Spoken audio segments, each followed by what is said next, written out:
Salvador. Então diz assim, capítulo 36, versículo 16. Abaixa um pouquinho só meu microfone, por favor.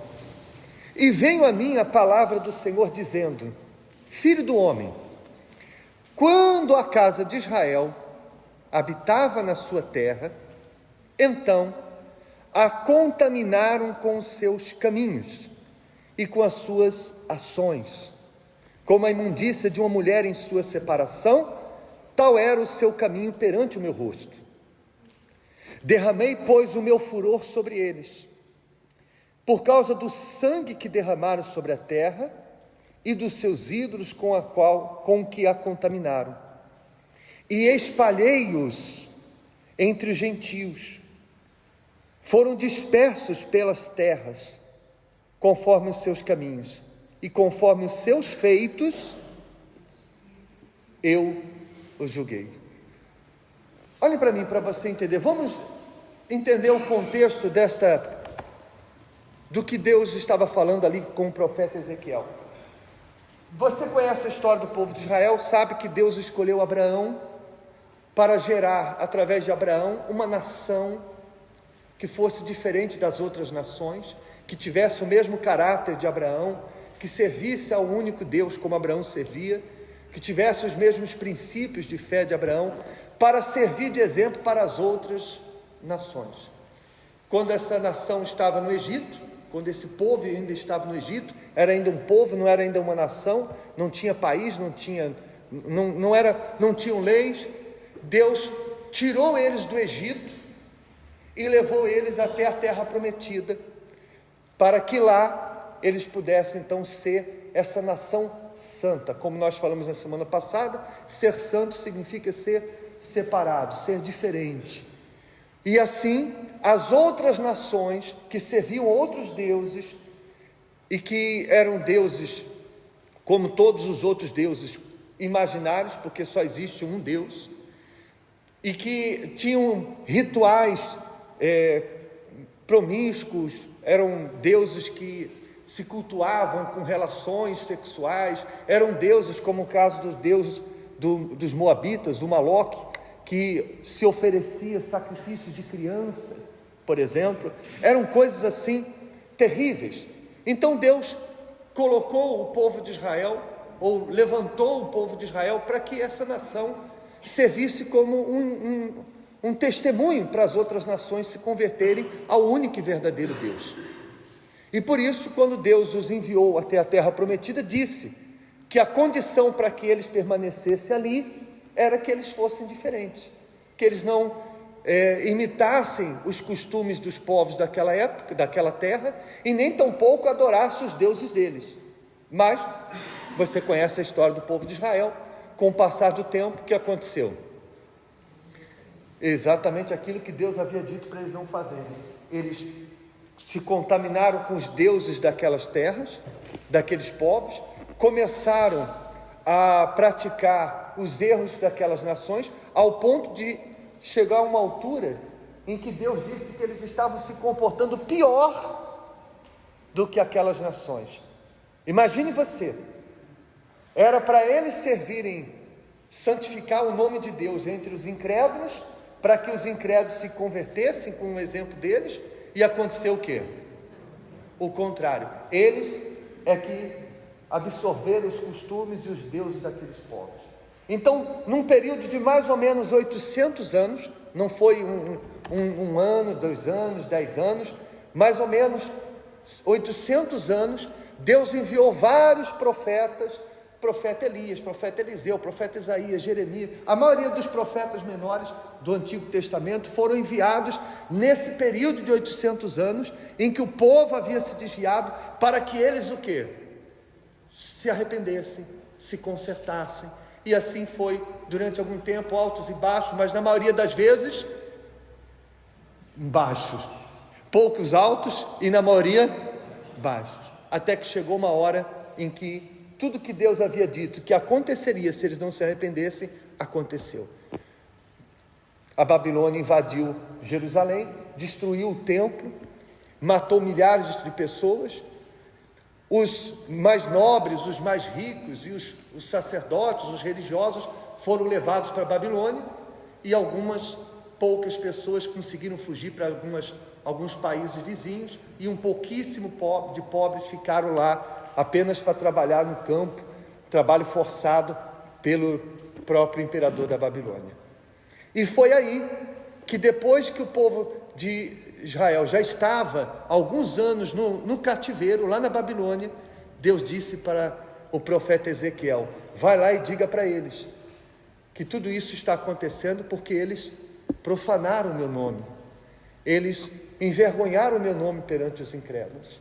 E aí Deus disse assim, versículo 20: chegando aos gentios, para onde foram, o que aconteceu? Profanaram o meu santo nome, porquanto se dizia deles: estes são o povo do Senhor, e saíram da sua terra. Então o que aconteceu? Como se não bastasse aquele período em que eles já haviam profanado na própria terra o nome de Deus, para onde eles foram, ainda profanaram o nome de Deus, ao ponto das nações para onde eles foram dizerem assim: olha aí, esse é o povo que Deus tirou do Egito, que o Deus deles tirou eles do Egito. Olha aí, que Deus é esse que não pôde proteger o seu povo? Que Deus é esse que eles servem, que permitiu que tudo isso acontecesse? E o nome de Deus foi o quê? Profanado. Porque você tem que entender o seguinte: nós que fomos escolhidos por Deus, carregamos um nome dele aonde a gente vai. É como eu estava dando um exemplo aqui hoje durante o dia. Você já deve ter visto alguma vez, em alguma situação assim, de alguém que cometeu alguma coisa errada, e alguém dizer assim, alguém da família dizer: o fulano jogou o nome da família no lixo, né? Não é assim que se fala? Normalmente, olha, fulano envergonhou o nome da família, porque todos nós carregamos o nome da família, não é verdade? Todos nós carregamos o nome dos pais, o nome da família. Então há pessoas que elas, por causa das suas atitudes erradas, e não é por causa da sua condição financeira, porque ninguém honra o nome da família por ser rico, e nem desonra o nome da família por ser pobre, porque a pessoa pode ser pobre, mas se ela é honesta, se ela é trabalhadora, se ela é respeitadora, se ela é cumpridora das leis, ainda que ela seja pobre, ela honra o nome de quem? O nome da família, o nome dos pais. É ou não é verdade? Fulano é simples, fulano é uma pessoa que não tem muitas posses, mas é uma pessoa honesta, é um trabalhador, é um bom pai, é uma boa esposa. Sim ou não? Mas por outro lado, a pessoa pode até ser rica, mas se ela é uma rica desonesta, se ela é uma rica corrupta, se ela é uma rica que prejudicou muitas pessoas para conquistar aquela riqueza, ela honra o nome da família? Não. Pelo contrário, ela envergonha. Por quê? Porque não são as conquistas que vai honrar ou desonrar o nome de alguém, mas sim o caráter dela. E a mesma coisa em relação a Deus. Não é o que nós conquistamos, porque quando a gente fala que nós temos que dar testemunho para os incrédulos, as pessoas pensam apenas nas conquistas. Então ela associa que o nome de Deus tem que ser santificado com conquistas. Então ela tem que ficar rica para Deus ser santificado. Mas o que santifica o nome de Deus na nossa vida não é o que nós conquistamos, não são as bênçãos que Deus faz na nossa vida, e sim o nosso caráter. O nosso caráter. Eu me lembro, e até dei esse exemplo também, de uma situação que aconteceu comigo lá no Brasil ainda, de levar um senhor da igreja para dar testemunho. Nós levamos a produção da TV na empresa, a empresa filmou, a produção filmou a empresa, filmou as máquinas, porque realmente ele chegou na miséria na igreja e era um grande empresário. Então, no dia seguinte, a esposa dele me chamou em particular e disse para mim: olha, pastor, eu queria pedir ao senhor que não chamasse mais o meu marido para dar testemunho, E eu, naturalmente, quis saber o porquê. E ela disse: olha, pastor, infelizmente, meu marido maltrata os funcionários, chama palavrão, ele fuma, ele faz uma série de coisas na empresa, que se os meus funcionários verem dando testemunho, eles vão achar que na igreja todo mundo é assim. E o que é que você acha que eu fiz? Concordei com ela. Como eu posso dizer que aquela pessoa tem um testemunho de Deus, se ela conquistou o que conquistou, mas não foi capaz de conquistar o mais importante, que é a conversão dela? Então, o que faz o nome de Deus ser santificado na nossa vida é o nosso caráter. Deus deu a terra prometida para o povo de Israel. Deus deu várias vitórias para o povo de Israel sobre nações poderosíssimas. Deus fez milagres extraordinários em Israel, vários milagres nesse espaço de 800 anos, mas mesmo assim o nome dele vinha sendo profanado. Entende, sim ou não? Então, o que honra, o que santifica o nome do nosso Deus, ou profana o nome do nosso Deus, é quem nós somos, e não o que nós conquistamos. Percebe a diferença? Sim ou não?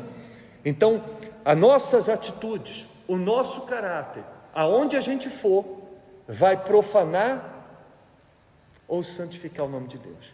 O povo de Israel, por onde eles foram, profanaram o nome de Deus, até que foram parar no exílio. Lá sofreram horrores, e então Deus deu uma nova chance para eles, acreditando que eles haviam se arrependido. Está escrito que Deus aqui propôs uma nova oportunidade para eles, e disse assim, veja só, versículo 21: mas eu os poupei por amor do meu santo nome, que a casa de Israel profanou entre os gentios para onde foi. Dize, portanto, a casa de Israel: assim diz o Senhor Deus, não é por respeito a vós que eu faço isto, ó casa de Israel, mas pelo meu santo nome, que profanaste entre as nações por onde foste. Em outras palavras, não é porque vocês merecem, não, é para santificar o meu nome. E ele diz: e eu santificarei o meu grande nome, que foi profanado entre os gentios, o qual profanaste no meio deles, e os gentios saberão que eu sou o Senhor, diz o Senhor Deus, quando eu for santificado aos seus olhos. Aqui está o porquê que Deus queria naqueles dias, e hoje quer tanto santificar o nome dele perante os gentios, que são os incrédulos. Aqui está a razão. Olha para mim, por favor. Não é que Deus tenha carência de ser santificado, porque ele não muda. Se nós santificarmos o nome dele ou não, ele não vai deixar de ser menos santo ou mais santo por minha causa, porque Deus, ele é santo, independente de eu santificar ou não o nome dele. Ele não tem necessidade, ele não sente a necessidade como uma pessoa que sente necessidade de ser honrada pelos outros. Não é uma carência da parte de Deus. A exigência dele, ou a vontade dele de ser santificado, não é apenas porque ele é o Senhor e deve ser santificado por isso, mas é algo muito mais profundo. O que ele quer é que, com o nome dele sendo santificado, as outras pessoas venham ser salvas. Assim como Deus, ele quis que a nação de Israel santificasse o nome dele perante as outras nações, para que elas se convertessem a Deus, nós também hoje devemos santificar o nome dele entre os incrédulos. Para quê? Para que os incrédulos se convertam através de nós, porque eles vão se converter ou não de acordo com o que nós iremos provocar, a profanação ou a santificação do nome do nosso Deus. Por isso ele diz assim, olha só: os gentios saberão que eu sou o Senhor, diz o Senhor Deus, quando eu for santificado aos seus olhos. Ou seja, eles só vão saber olhem para mim, por favor. Eles só vão saber que eu sou o Senhor quando eu for santificado diante dos olhos dele. Então, a necessidade de nós santificarmos o nome do nosso Deus é porque, além de salvar a nossa alma, Deus quer salvar também o quê? As outras pessoas. Então, diante disso, aquelas pessoas com quem você convive no seu trabalho, elas se converterão ou não a Deus se você santificar o nome dele quando estiver entre aquelas pessoas. Você tem familiares incrédulos? Então eles se converterão a Deus ou não se você santificar o nome dele no convívio com os seus familiares que são incrédulos. Você que é jovem, que na escola estuda, eles se converterão, os demais jovens da sua escola se converterão se você santificar o nome dele entre os demais alunos daquela escola. Agora, como eles poderão se converter se, quando olhar para nós, ele vê em nós as mesmas atitudes ou até pior do que a deles? Vai acontecer o efeito contrário. Muitos vão dizer assim: como que eu vou mudar? Como é que Deus pode me mudar se essa pessoa vai à igreja todos os dias e ela não muda? Como é que esse Deus que ela serve pode me salvar se não salvou nem ela própria? É como se costuma dizer, no meio evangélico se costuma dizer, nós somos a única Bíblia que muitos incrédulos algum dia irão ler. Porque, você sabe, a maioria das pessoas não tem acesso à palavra de Deus. A maioria das pessoas não tem Bíblia, e se tem Bíblia, a maioria delas não lê. A nossa vida, o nosso caráter, será a única Bíblia que essas pessoas vão ler. E se o nosso caráter, olhe para mim por favor, se o nosso caráter ou a nossa vida for uma Bíblia fechada para essas pessoas, como elas poderão se converter? Você concorda comigo? Sim ou não? Agora, se nós santificamos o nome de Deus perante essas pessoas, se elas se converterem ou não, elas não se converterão, não é por nossa causa, mas porque elas mesmas não quiseram mudar. Amém? Então, o que aconteceu? Versículo 24, diz assim, olha só, versículo 24: então vos tomarei dentre os gentios, e vos congregarei de todas as terras, e vos trarei para a vossa... Lembre-se, eles estavam todos o quê? Espalhados.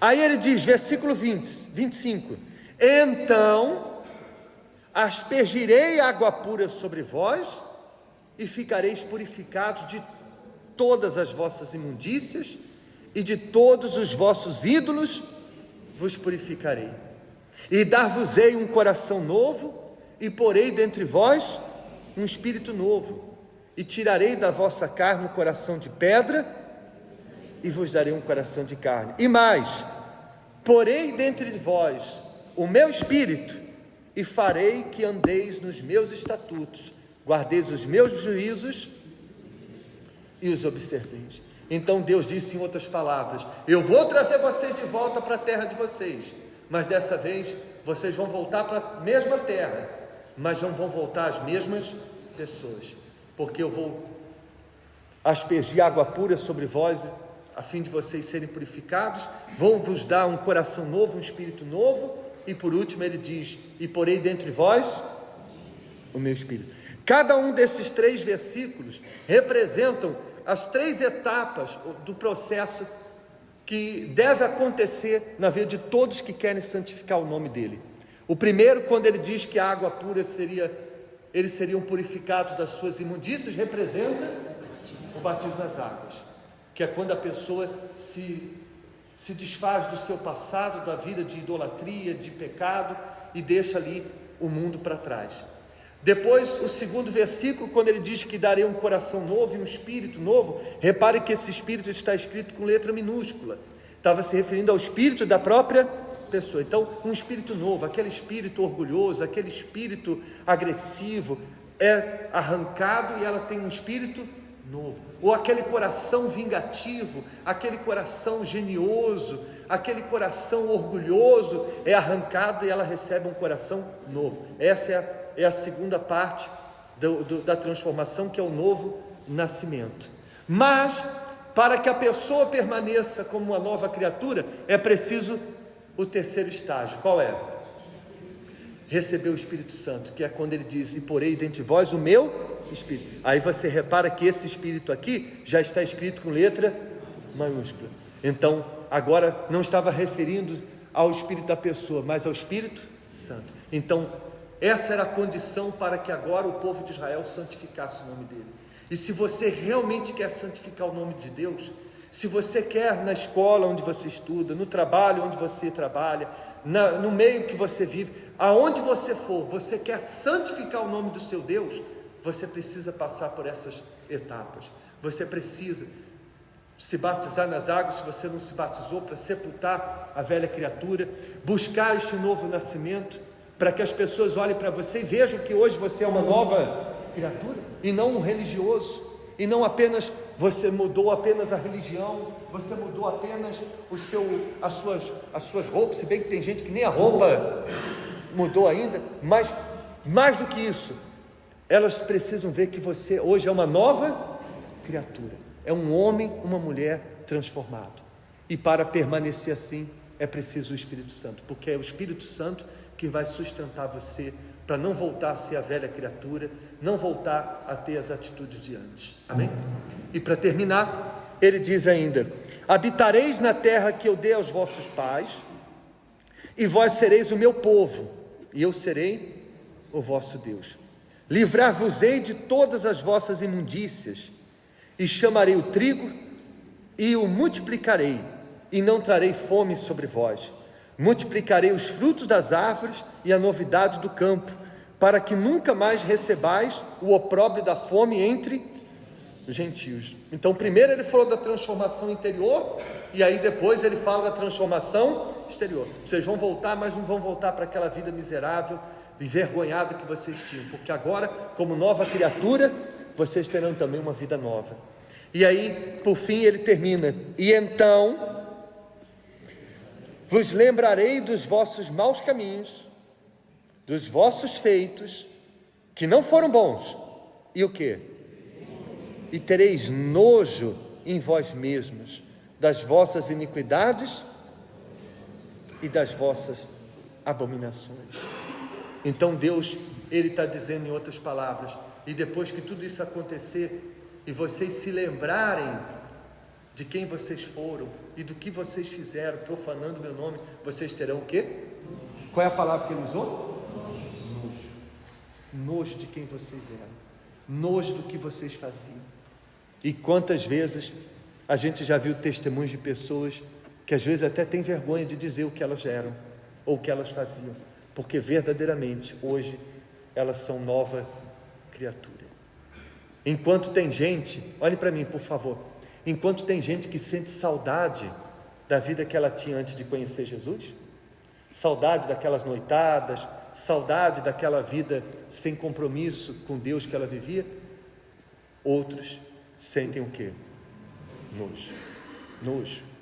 E é isso que Deus espera que a gente tenha: nojo da vida errada, nojo do vício, nojo daquela vida que vivíamos sem Jesus. Amém, pessoal? Está claro, sim ou não? Então, o que é que você quer dizer para Deus nesse momento? Você aceita? Ele chamou cada um de nós para isso. Ele chamou, como chamou Israel, Ele chamou cada um de nós para santificar o nome dEle, para sermos diferentes. O que é que você escolhe? Você aceita essa escolha e está disposto a buscar essa transformação do seu interior para santificar o nome dEle aonde você for? Ou de repente você diz: não, eu não quero nada disso, eu quero ser como as outras pessoas, eu quero fazer o que me der vontade e não quero viver preocupado em santificar o nome de Deus. Eu quero aproveitar a minha vida no máximo e fazer o que eu bem quiser. Então é uma escolha de cada um de nós. Deus já fez a escolha dele, nos escolhendo. Agora nós é que temos que fazer a nossa escolha: aceitar a escolha dele ou rejeitar essa escolha. Amém? Fiquem de pé, por favor. Feche os seus olhos.